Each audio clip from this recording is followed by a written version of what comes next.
Hello guys, welcome to మన software పాఠశాల. నేను మీ మణిదీప్. ఇవాళ టాపిక్స్ దేని మీద అంటే implicit and explicit conversion, boxing and unboxing, operators, condition statement and loops.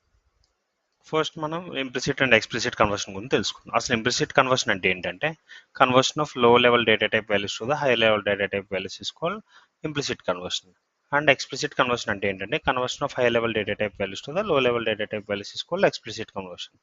అసలు లో లెవెల్ డేటా టైప్ అంటే ఏంటి, హై లెవెల్ డేటా టైప్ అంటే ఏంటో చూద్దాం. ఇక్కడ నేను ఎగ్జాంపుల్కి వచ్చేసి ఇంటిజర్ అండ్ లాంగ్ అని కన్సిడర్ చేస్తున్నా.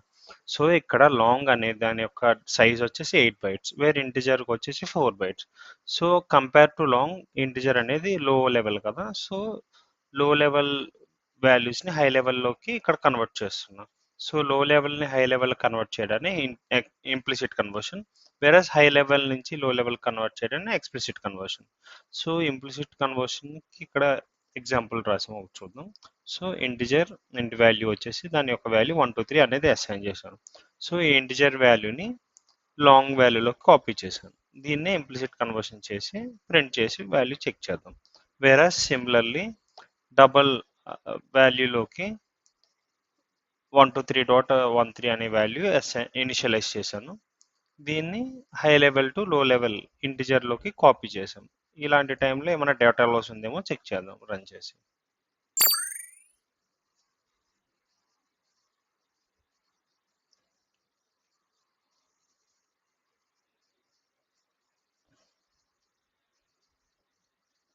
సో ఇంప్లిసిట్ కన్వర్షన్ చేసిన తర్వాత చూస్తే 1 2 3 అనేది ఫస్ట్ వాల్యూ, నెక్స్ట్ 1 2 3 అనేది కన్వర్షన్ చేసిన తర్వాత కూడా వాల్యూ సేమ్గానే ఉంది. వేరేజ్ ఎక్స్ప్లిసిట్ అప్పుడు కూడా చెక్ చేద్దాం.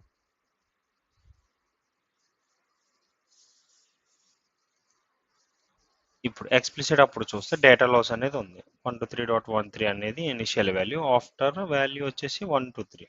సో ఎక్స్ప్లిసిట్ కన్వర్షన్ అప్పుడు డేటా లాస్ ఉంటుంది. So while using explicit data conversion, just be careful. Next మనం బాక్సింగ్ అండ్ అన్బాక్సింగ్ గురించి చూద్దాం. దీనికంటే ముందు ఒక 2 ఇంపార్టెంట్ కాన్సెప్ట్స్ గురించి తెలుసుకోవాలి. అవి ఏంటంటే value type and reference type. అసలు వాల్యూ టైప్ వచ్చేసి స్టాక్ మెమరీలో స్టోర్ చేస్తారనమాట, వేరే రిఫరెన్స్ టైప్కి హీప్ మెమరీలో స్టోర్ చేస్తారు వాల్యూ అనేది. ఇక్కడ ఒక వాల్యూ టైప్కి ఒక ఎగ్జాంపుల్ తీసుకుందాం. అది ఏంటంటే ఎన్టీఏ వాల్యూ వచ్చేసి 10. ఈ ఏ వాల్యూని బి వాల్యూ యొక్క కాపీలో స్టోర్ చేస్తున్నాం. స్టోర్ చేసిన తర్వాత బి వాల్యూని ఓవర్ రైట్ చేసిన తర్వాత కూడా ఏ వాల్యూ స్టిల్ సేమ్ రిమైంది అంటే అది వాల్యూ టైప్. వేరే పర్సన్ P1 అనే ఆబ్జెక్ట్ తీసుకుంది, దీనికి ఒక పారామీటర్ వచ్చేసి నేమ్, దానికి మనీ అని పాస్ చేసిన తర్వాత P1 యొక్క కాపీని P2లో స్టోర్ చేసిన తర్వాత P2 వాల్యూని అప్డేట్ చేస్తే K అని P1 వాల్యూ కూడా అప్డేట్ అవుతుంది. సో కాలింగ్ వాల్యూ అనేది కాల్డ్ వల్ల ఎఫెక్ట్ అయితే దాన్ని రిఫరెన్స్ టైప్ అంటారు, ఒకవేళ ఎఫెక్ట్ అవ్వకపోతే దాన్ని వాల్యూ టైప్ అంటారు. సో ఇక్కడ బాక్సింగ్ అండ్ అన్బాక్సింగ్ అంటే ఏంటి చూద్దాం. బాక్సింగ్ అంటే ఏంటంటే value type to the reference type conversion, వేరే reference type to the value కన్వర్షన్ని అన్బాక్సింగ్ అంటారు. సో ఇక్కడ ఎంట్ స్టాక్ వాల్యూ వచ్చేసి 1, దీన్ని నేను ఆబ్జెక్ట్లోకి స్టోర్ చేస్తున్నాను. స్టోర్ చేసిన తర్వాత దాన్ని అగైన్ నేను ఇంటిజర్లో కన్వర్ట్ చేస్తున్నా. ఇక్కడ లో level value, that is a value type వాల్యూని రిఫరెన్స్ టైప్లో కన్వర్ట్ చేయడాన్ని బాక్సింగ్ అంటారు అనమాట. రివర్స్ చేయడాన్ని అన్బాక్సింగ్ అంటారు. ఒకసారి రన్ చేసి వాల్యూస్ చెక్ చేద్దాం.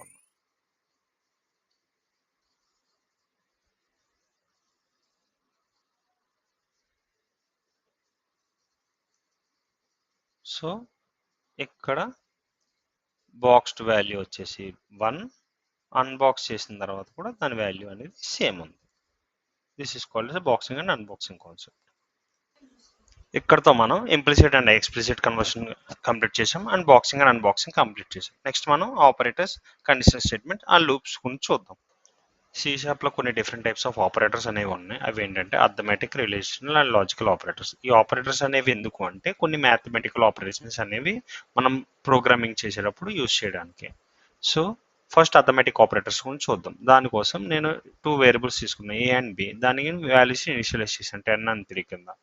ఫస్ట్ అథమెటిక్ ఆపరేషన్స్లో చేయడానికి కొన్ని ఆపరేటర్స్ అనేవి ఉంటాయి. అవి ఏంటి అంటే addition, subtraction, multiplication and division.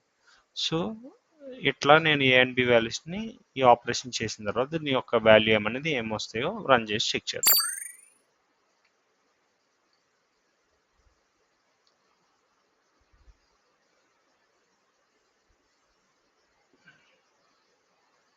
Values వచ్చి 13, 7, 30 అండ్ 3 రావాలి. చెక్ చేద్దాం. చూసారా, ఇవి సేమ్ వచ్చాయి. నెక్స్ట్ మనం రిలేషనల్ ఆపరేటర్ గురించి చెక్ చేద్దాం. రిలేషనల్ ఆపరేటర్ అంటే ఏంటంటే ఒక రెండు వాల్యూస్ అనేవి ఈక్వల్గా ఉన్నాయా, లేదా greater than or less than ఉన్నాయా, ఆర్ నాట్ ఈక్వల్గా ఉన్నాయా చెక్ చేయడానికి. అంటే రెండు వాల్యూస్ యొక్క రిలేషన్ చెక్ చేయడానికి అనమాట. అదే రిలేషన్ ఆపరేటర్. ఒకసారి ఇది కూడా రన్ చేసి చెక్ చేద్దాం. ఇది యొక్క రిటర్న్ టైప్ అనేది బూలియన్ టైప్ అనమాట. రిలేషన్ ఆపరేటర్ యొక్క రిటర్న్ టైప్.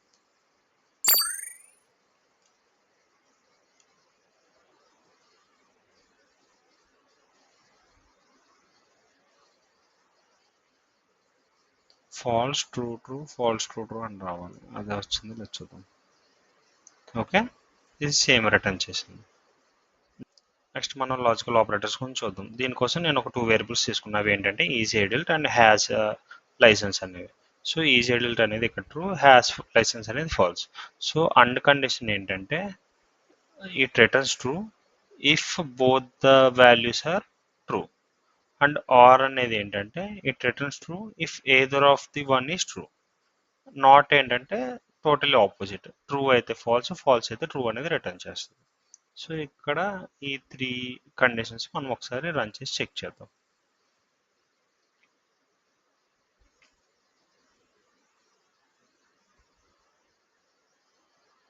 సో అండ్ అయితే ఏమొస్తుంది, ఆర్ అయితే ఏమొస్తుంది, నాట్ అయితే ఏమొస్తుందో చెక్ చేద్దాం. ఫాల్స్ ట్రూ ట్రూ వచ్చింది. So false true true. So it is correct. C షార్ప్లో అథమెటిక్ రిలేషన్ అండ్ లాజికల్ ఆపరేటర్సే కాకుండా ఇంకొన్ని ఆపరేటర్స్ కూడా ఉన్నాయి. అవి ఏంటి అంటే ternary and null coalescing operators అనమాట. అసలు టెర్నరీ ఆపరేటర్ అంటే ఏంటంటే ఇక్కడ ఒక కండిషన్ ఉంటుంది అనమాట. Based on the condition if it's true then it returns the left side operand value, otherwise it returns the right side operand value. ఇక్కడ age అనేది 25 కదా, సో 25 అనేది గ్రేటర్ దాన్ 18 కాదా అని చెక్ చేస్తున్నాను. ఇది గ్రేటర్ దాన్ 18 కాబట్టి ఎలిజిబుల్ రిటర్న్ చేస్తుంది. This is ternary operator. Next null coalescing operator. Null coalescing ఆపరేటర్కి డబుల్ క్వశ్చన్ మార్క్తో డినోట్ చేస్తారనమాట. ఇక్కడ ఏంటంటే ఒక వాల్యూ అనేది నల్ అనేది ఇనిషియలైజ్ చేశాను కదా ఎక్స్ ఇక్కడ. సో ఎక్స్ వాల్యూ ఒకవేళ నల్ అయి ఉంటే నాన్ నల్ వాల్యూ అనేది దట్స్ ఆ right side operant value return చేస్తుంది. దట్ ఈస్ -1 అనేది రిటర్న్ అవుతుంది అనమాట. ఒకవేళ ఎక్స్ వాల్యూ అనేది నాట్ ఈక్వల్ టు నల్ అయితే సేమ్ అదే వాల్యూ రిటర్న్ అవుతుంది. ఒకసారి రన్ చేసి చెక్ చేద్దాం.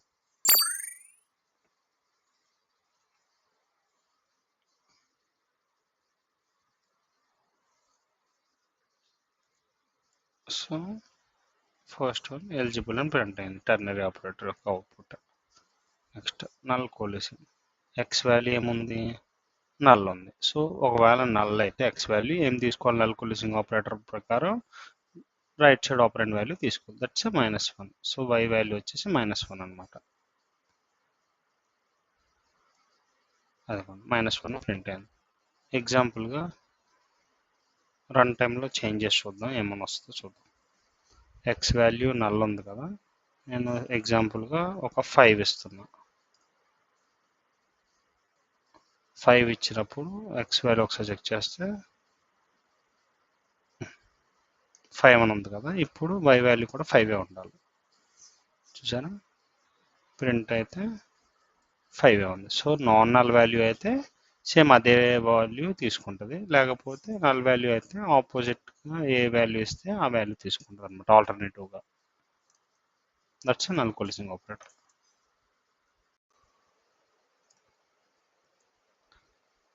Let's discuss on conditional statements. అసలు కండిషనల్ స్టేట్మెంట్స్ అంటే ఏంటంటే బేస్డ్ ఆన్ పర్టికులర్ కండిషన్ ప్రకారం ప్రోగ్రామింగ్లో ఎలా రెస్పాండ్ అవ్వాలి అనేదే కండిషనల్ స్టేట్మెంట్స్. ఫర్ ఎగ్జాంపుల్ ఇక్కడ ఏంటి age is equal 25.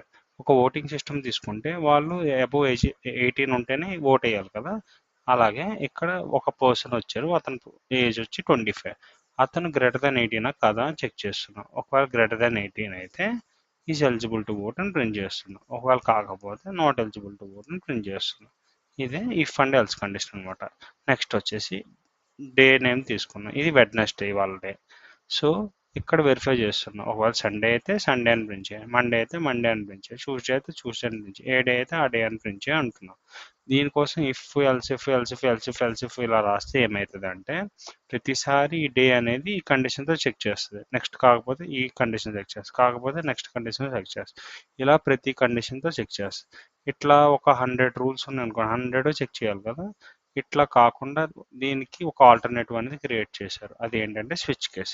Switch case దగ్గరికి వచ్చేసేటప్పటికి డే నేమ్ అనేది మనం ఏం పాస్ చేస్తున్నాం, వెడ్నెస్డే. సో డే నేమ్ అనేది వెడ్నెస్డే అయితే ఆటోమేటిక్గా ఈ అన్నిటిని స్కిప్ చేసి వెడ్నెస్డే దగ్గరికి వెళ్తుంది ఈ కేసుకి. సో ఈ కేసులోనే ఏదైతే లాజిక్ రాసామో అది మాత్రం ఎగ్జిక్యూట్ అయ్యి బ్రేక్ అయిపోతుంది. ఒకవేళ ఏ కండిషన్తో మ్యాచ్ అవ్వలేదు అనుకోండి, డిఫాల్ట్ కండిషన్ అనేది ఎగ్జిక్యూట్ అవుతుంది. ఇదే ఎల్స్ ఇఫ్కి స్విచ్కి మధ్య difference. Okay, let's execute up to here and check.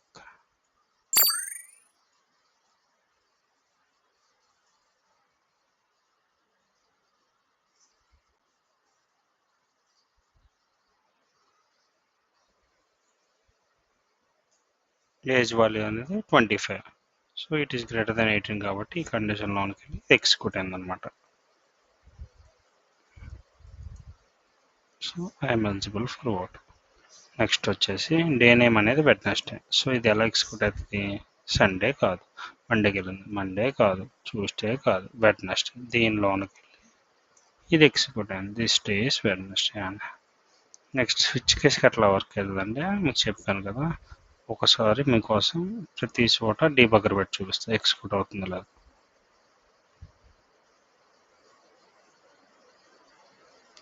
ప్రతి చోట డీబగ్గర్ పెట్టా కదా, బట్ ఇవన్నీ స్కిప్ చేసి డైరెక్ట్ ఇక్కడికే వెళ్ళి ఎగ్జిక్యూట్ అయింది. This is the about the switch case అనమాట.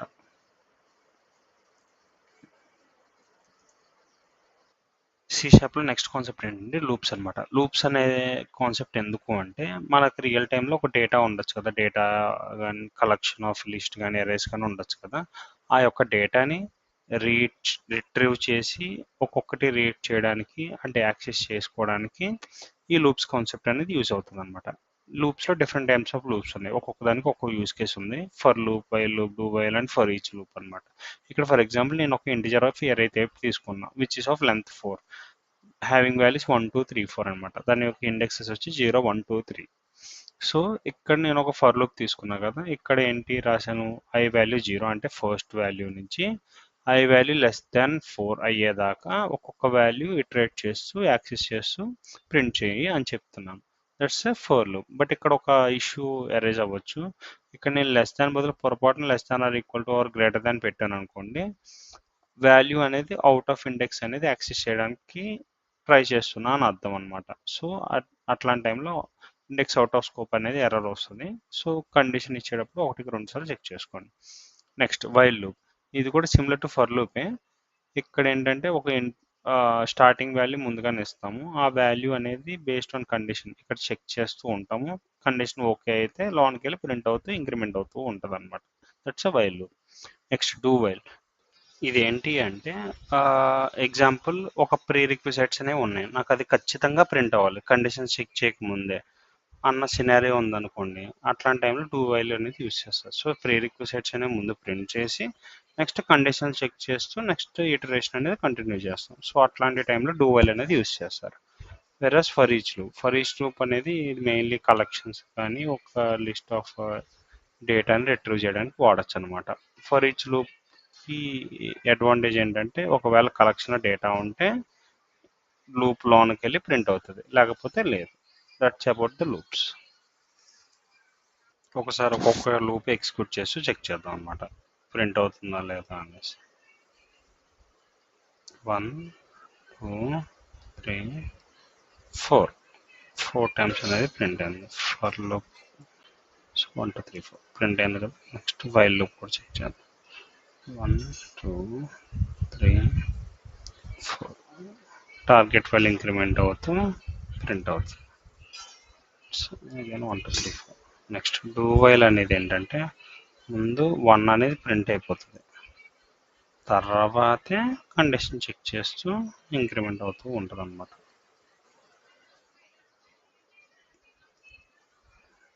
ఈ కేసులో కూడా అన్ని ప్రింట్ అవుతాయి.